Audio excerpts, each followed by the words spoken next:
So, how is it going? 23 days in, 17 to go. How is it going? Is it feeling harder or is it feeling easier?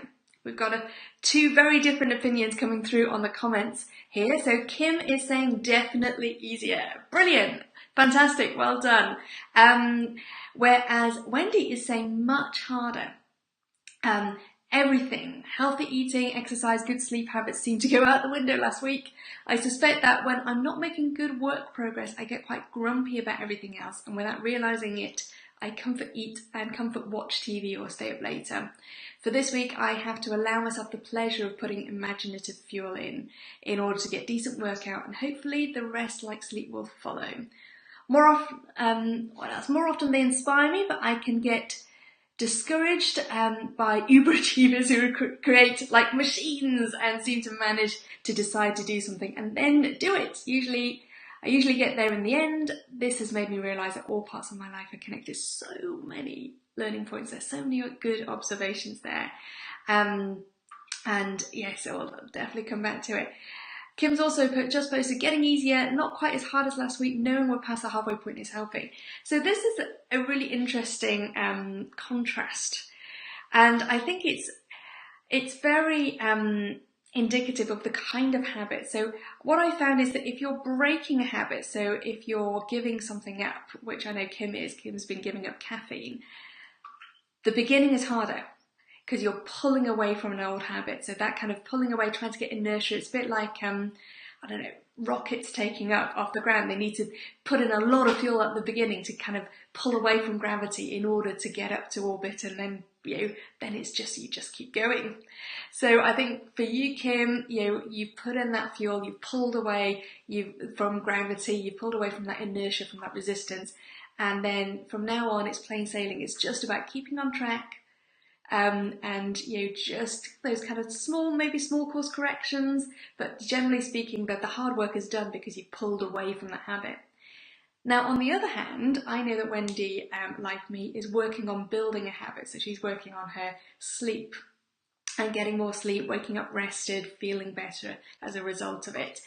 And when we're trying to build a habit, it tends to be a different pattern. So it's not, just get through the first week and you're done. So if you're giving up sugar, giving up caffeine, giving up alcohol, I remember giving up having sugar in my tea one year, it was so much easier just to, the first week was horrible. The first few cups of tea tasted awful, but after a while your taste buds get used to it and it gets easier. But when you're building a practice and building a habit, it's different. And I think there are a couple of reasons why it's different. One of them is I think our baseline moves. So at the beginning, it's like you notice progress because it's like anything you put in place is progress. But as you go along, your baseline moves, so what you see as normal moves, therefore improvement or progress seems harder to get. And I think the other thing is it's with anything that we learn. Just trying to think of some examples here, like learning to play an instrument, for example, or learning to run. Yeah, there's a good one. So I remember the first minute of running felt like hell, but after a while it's like, oh my goodness, I couldn't do, I was not running before, now I can run for a minute. Next time, I can run for 3 minutes, I can run for 5 minutes. So you kind of see there's definite progress. After a while, it's about tweaking. So yes, I can run already. Now it's about just improving my time, or it's about running for longer. And so sometimes those kind of increments of progress isn't quite as noticeable. And sometimes you kind of go from being an amateur to being an expert. So there comes a point where actually what you're trying to do isn't about putting in the basics. It's not about developing the basics of a habit. It's more about trying to fine-tune and hone it. So to give you a couple of examples, I know that when I looked at my progress last week, it was like, actually, I didn't hit those 8 hours as many days as I did the week before. So it feels like I plateaued or maybe even slipped a little bit. My average went up by like 3 minutes, I think it was. So it was like, ah. And I know I've had a couple of blip days. Actually, one of them was last night, so I'm feeling really tired today. And I think sometimes it can be easy to see those blips, and especially after you've had the blip, sometimes you can just go, do you know what, I just feel really I feel really bad. What's the point? Like, is it even worth it? And I think on days like that, it's worth just pausing and go, okay, that's just how I feel today. It may not be indicative of, how I feel about my progress today may not actually be a really true, accurate portrayal. So let's look at it through some other lenses. So I looked at I looked at the bigger picture, so I looked at like the 3-month view on my tracker, and even the 1-year view, and it started getting clearer and clearer that, yes, there are those ups and downs, there are blips, but actually when I looked at them, it's like month by month over the year, it definitely went from January, February, March. It's definitely getting better. So that makes me feel a little bit better, noticing progress in that way. But also noticing how my baseline is shifted as well. So 10 o'clock bedtimes to me used to feel like ridiculous. And 11 o'clock bedtime was like kind of on time for me.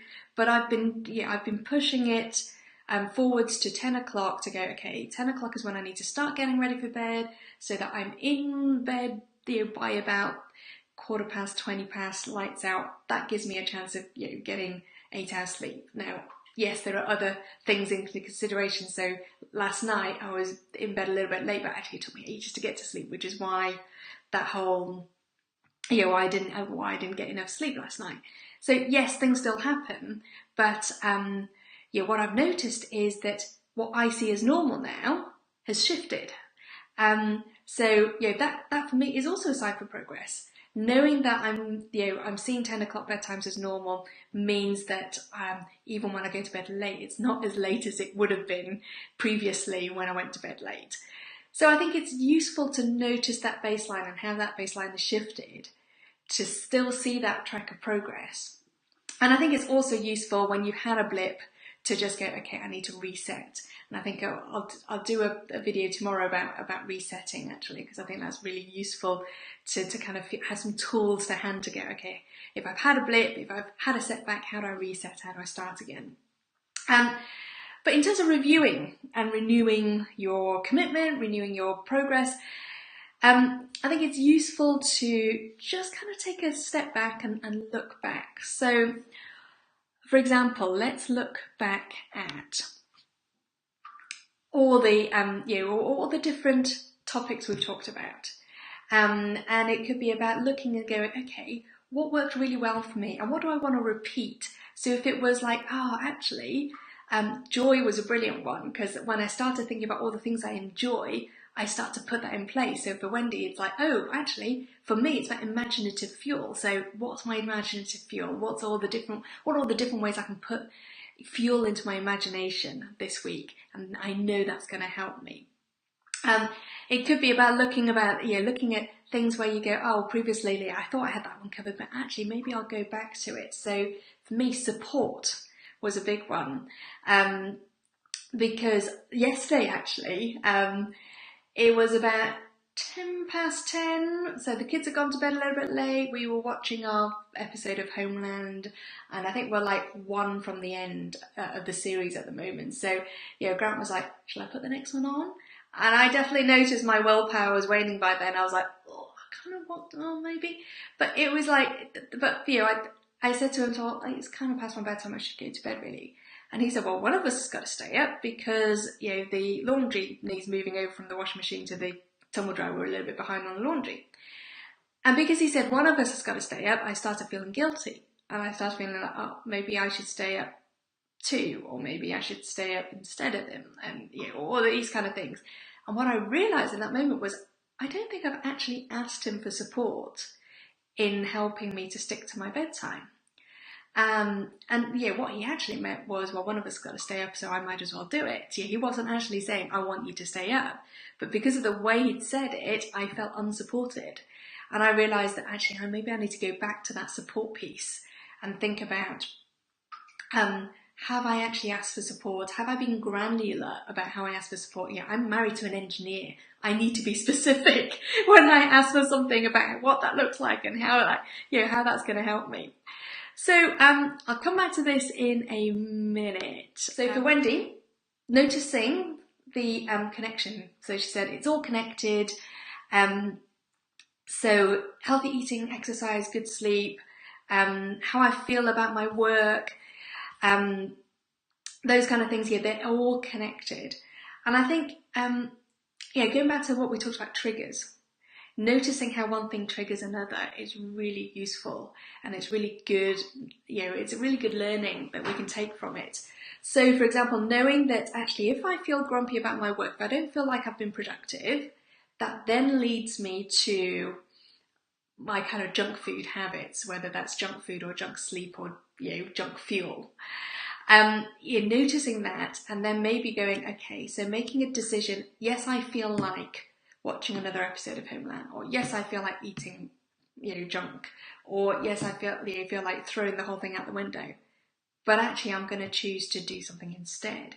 So maybe you're maybe using the menu technique of having a menu of fuel, like good fuel, and just being aware of your traps. So the bad fuel, and then going, okay, what am I going to choose? And just going, do you know what? I know I feel like doing that. I know I feel like going for the junk food, but I'm going to choose some good fuel instead. And kind of, making myself go to that good fuel and knowing that I'll feel better afterwards, and trusting that process. So let's have a look. Yeah, Kim's saying great comments about support. Yes, willpower and box sets is really hard. Yeah. Absolutely. And I think it is, so another thing of progress I've noticed is that we used to watch 2 episodes a night, and like sometimes we'd sneak on a third. But now it's like we watch 1 and the temptation to sneak on a second. So again, that's still progress as well. So and that's good to notice, when that baseline has gone up. Faith is saying great tips, brilliant, thanks a lot, Faith. Let me know if you've got any tips that you want to share. Let me know if you've got any questions as well.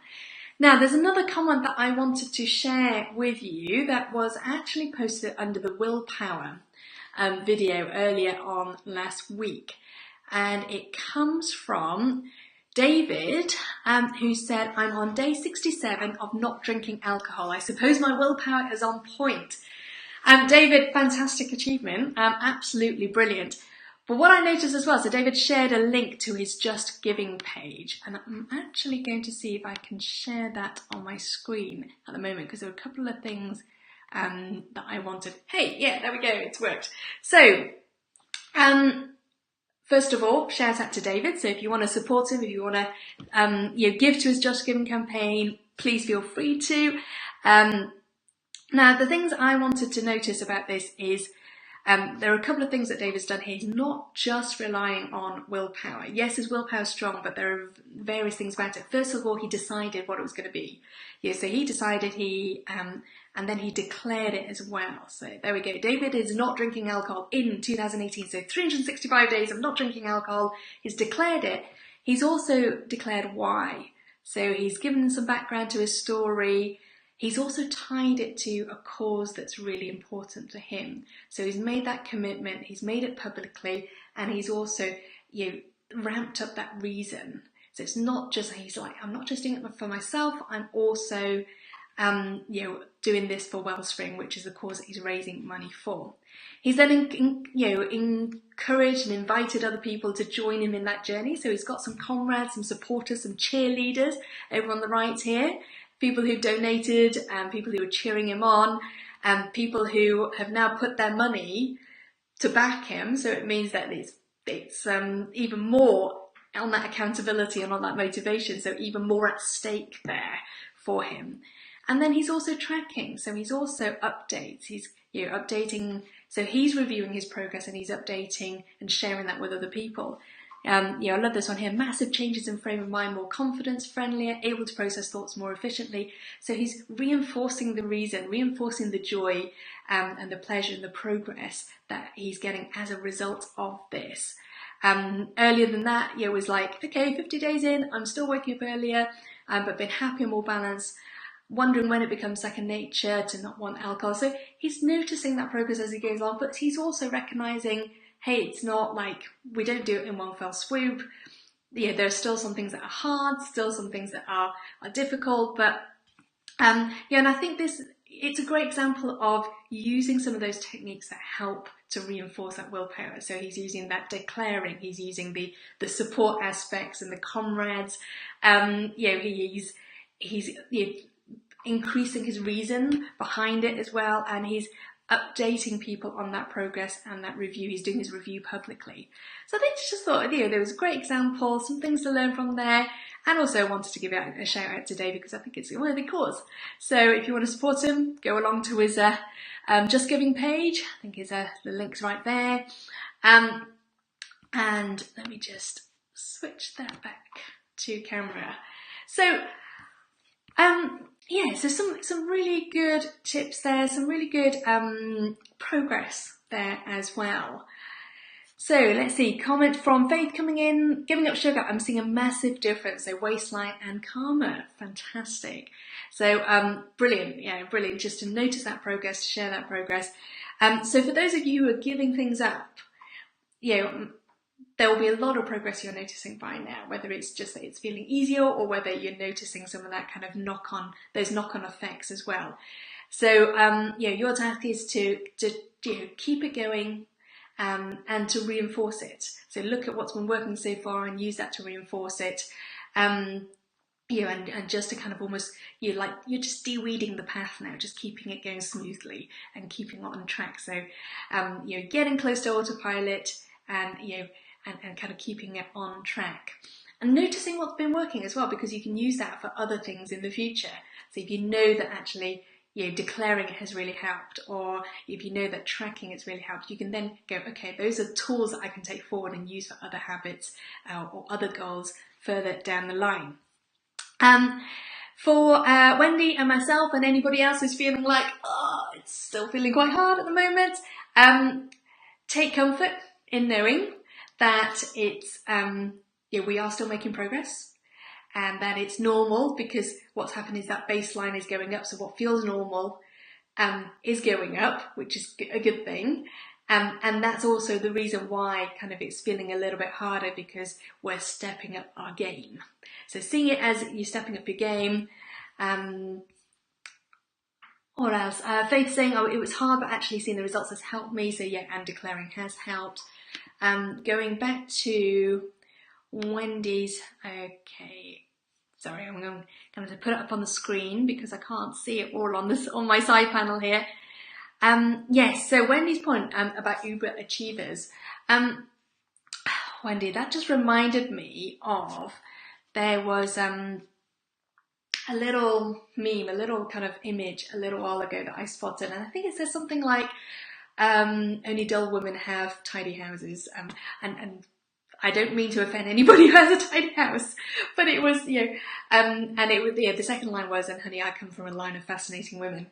And I think there's something about when we compare ourselves to other people and we go, I wish I was more like them. They make it look so easy.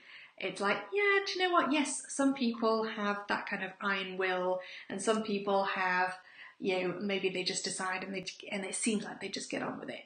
Two things I find help me feel better about that. One is I'm probably comparing my behind the scenes with their highlight reel. So I can't see what's going on behind the scenes for them. So I'm comparing like all my, struggles on my blips with their highlights. And that's not a fair comparison anyway.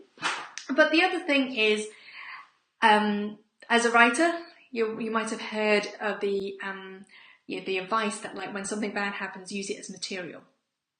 And I think, using the setbacks as material, and to go, okay, so the journey isn't straight, but actually the most fascinating journeys aren't. The most brilliant adventures are usually ones that do take twists and turns. So do you know what? Let's just take this as an adventure rather than to take it as I've gone off track. So it's like, what are we making it to mean?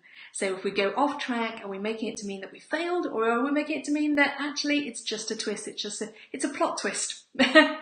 And I think that can change how we feel about it.